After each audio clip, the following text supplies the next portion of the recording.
Turning our attention to the UFC's upcoming Vegas events, AG Fight recently reported that Jonathan Gane has pulled out of his scheduled June 20th bout against Jose Luis Montana.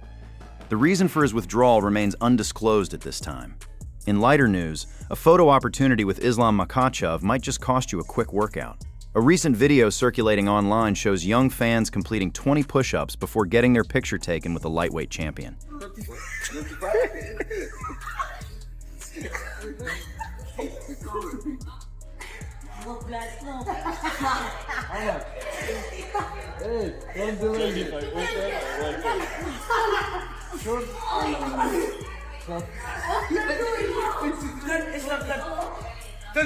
It looks like a win-win scenario. Recently, Chico posted on Instagram, revealing Glory's welterweight and middleweight champion facing off with Carlos Prates in front of cameras.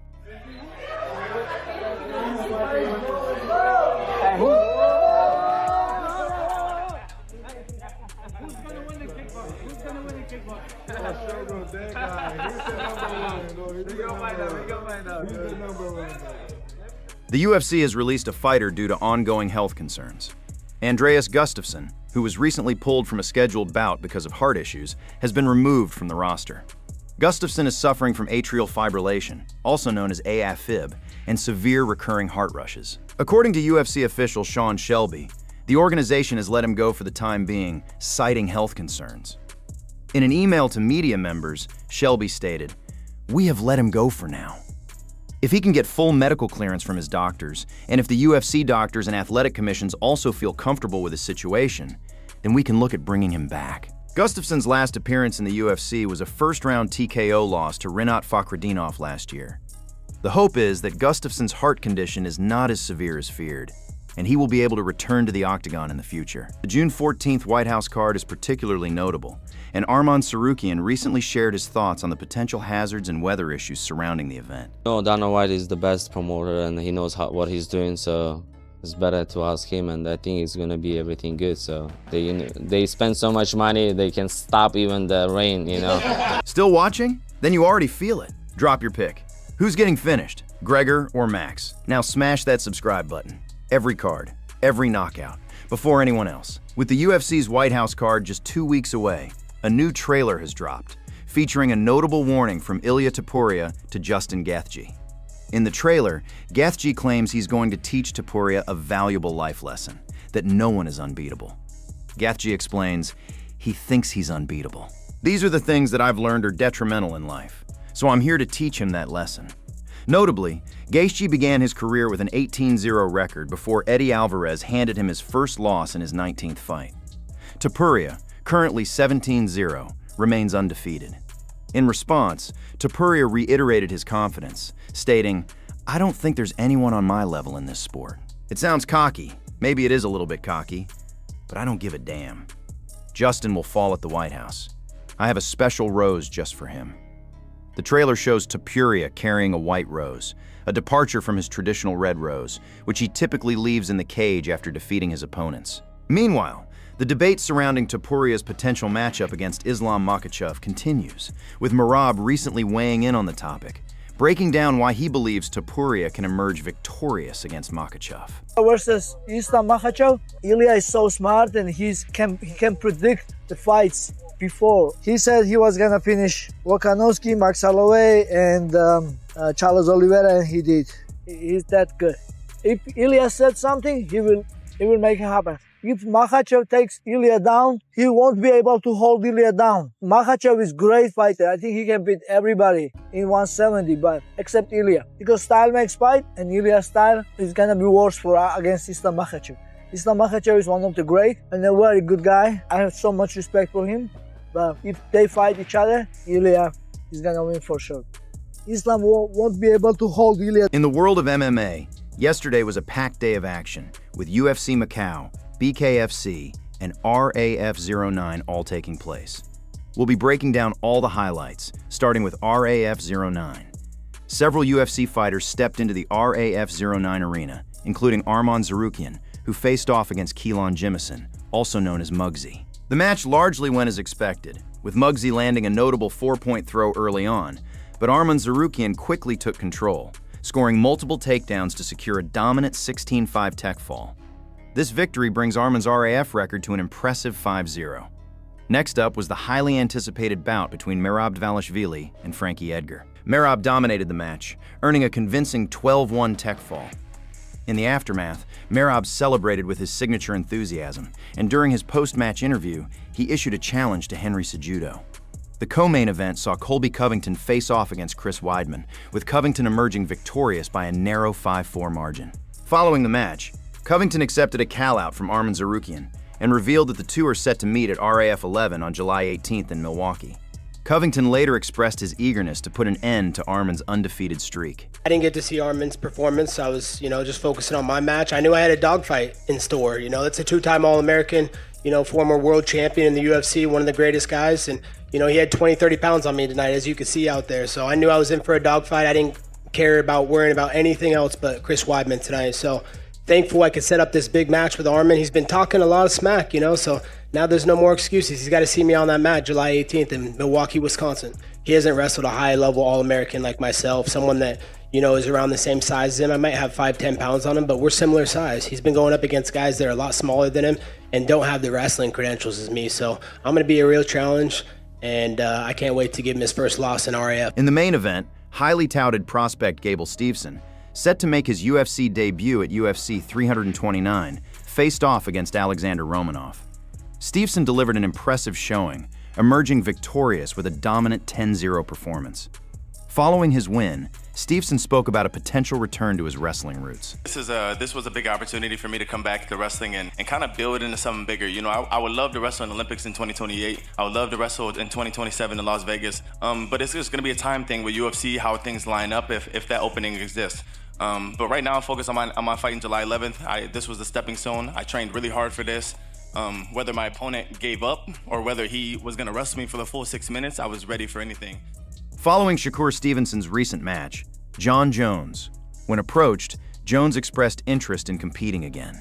Does he like the idea of stepping back into the octagon? And is he considering a return to competition? On the spot, or what do you think? Are you getting the feeling? I would absolutely love to wrestle with you guys. Thank you.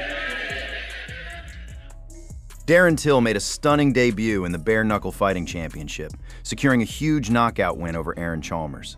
The fight got off to a rocky start for Till, who was dropped to one knee by a punishing jab from Chalmers in the opening round.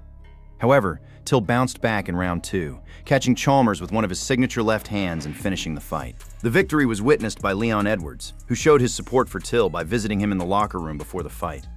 After the win, Till expressed his confidence, saying, "I want to fight anyone and everyone. I'm not scared of anyone." This bold statement has raised expectations for his next matchup, and it's likely that BKFC will give him a headlining spot given the significance of his signing. The organization may have also breathed a sigh of relief that Till emerged victorious, avoiding a potential loss in his debut.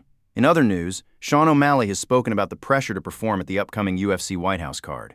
While O'Malley acknowledges feeling some pressure to score a big win, he believes the headliners, including Ilia Topuria, Justin Gaethje, Ciryl Gane, and Alex Pereira, are under much more scrutiny. O'Malley is set to face Amin Zahabi at the June 14th event, but he doesn't feel the weight of responsibility for the card's success, leaving that to the main event fighters. Just another day, to be honest. I'm not co-main, I'm not main event. To be honest, there is a certain level of pressure on when you're in those positions. I'm the co-main.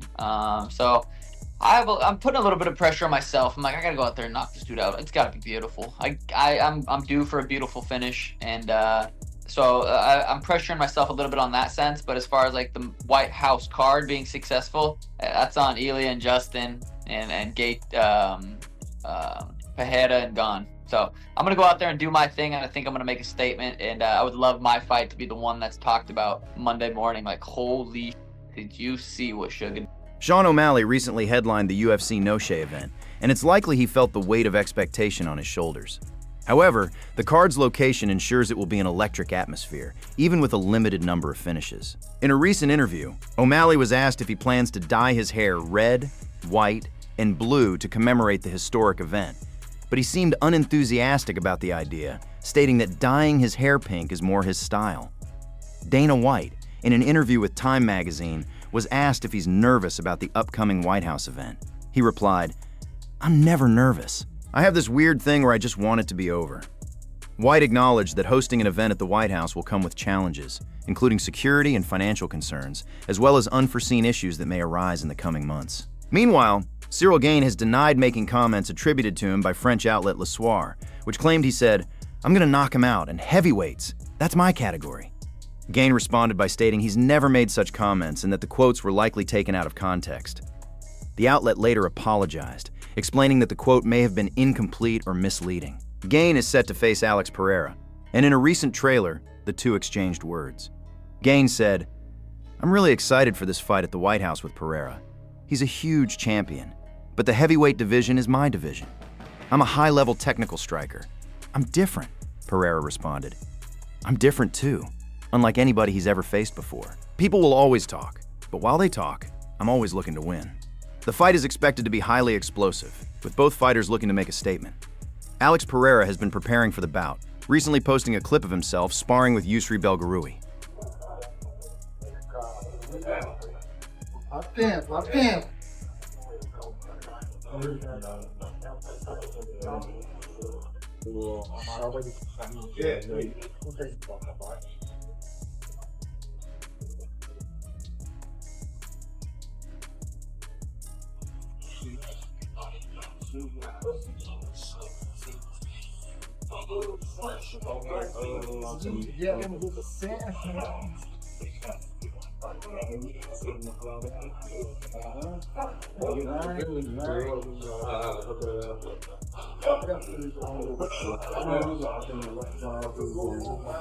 Curtis Blaydes has become the latest UFC fighter to express interest in exploring a career in boxing once his time in the octagon comes to a close. In a recent interview with James Lynch from Home of Fight, Blaydes discussed his aspirations for the end of his MMA career, drawing inspiration from veterans like Drew Dober and Neil Magny. He hopes to have a lasting legacy in the UFC, and while he's committed to finishing his MMA career with the organization, he's open to taking a boxing match on his way out. In other news, the UFC's latest card in China featured several notable finishes, with Alonzo Menifield and Zhang Mingyang earning Fight of the Night honors. Menifield secured a first-round victory with a series of heavy punches, while Song Yadong and Kai Asakura took home Performance of the Night awards. Yadong impressed with a late guillotine choke against Davidson Figueiredo, showcasing his grappling skills, while Asakura picked up his first UFC win with a quick knockout of Cameron Smotherman. Asakura's victory is particularly significant, as he was in a must-win situation after facing tough competition in his previous UFC bouts. Cody Haddon also scored a finish, taking out Arichi Lang in the second round, and in his post-fight interview, he jokingly asked for a bonus, citing his financial struggles. However, MMA writer Adam Martin noted that asking the UFC for bonuses is often a mistake, citing Zhang Mingyang's $100,000 bonus for his loss to Menifield as an example. Following his first-round submission loss to Ray Zaruya, Luis Garula released a statement apologizing to his fans and congratulating his opponent on the win. Garula has now lost 4 of his 5 UFC fights since graduating from Dana White's Contender Series in 2024. Jacqueline Amarans, on the other hand, secured her 5th UFC win with a first-round armbar against Loma Lupunmi and expressed her gratitude to her fans. The event also saw Alex Perez suffer a brutal night, as he was forced to withdraw from his bout against Suma Darji due to a low blow. The incident was particularly notable, as Perez had previously been in the corner of Cody Garbrandt when he suffered a similar foul at UFC 326. Song Yadong's victory was a key one, as he bounced back from a decision loss to Sean O'Malley in January. In his post-fight interview, Yadong emphasized that he's more than just a striker, having worked on his grappling skills in camp. He called out his opponents, saying he's ready to grapple or strike, and he's eager to stay active and gain more experience. If you enjoyed the video and want to support the channel, make sure to subscribe. We're still a very small channel with only 2 subscribers, and every subscription really helps. Thanks for watching.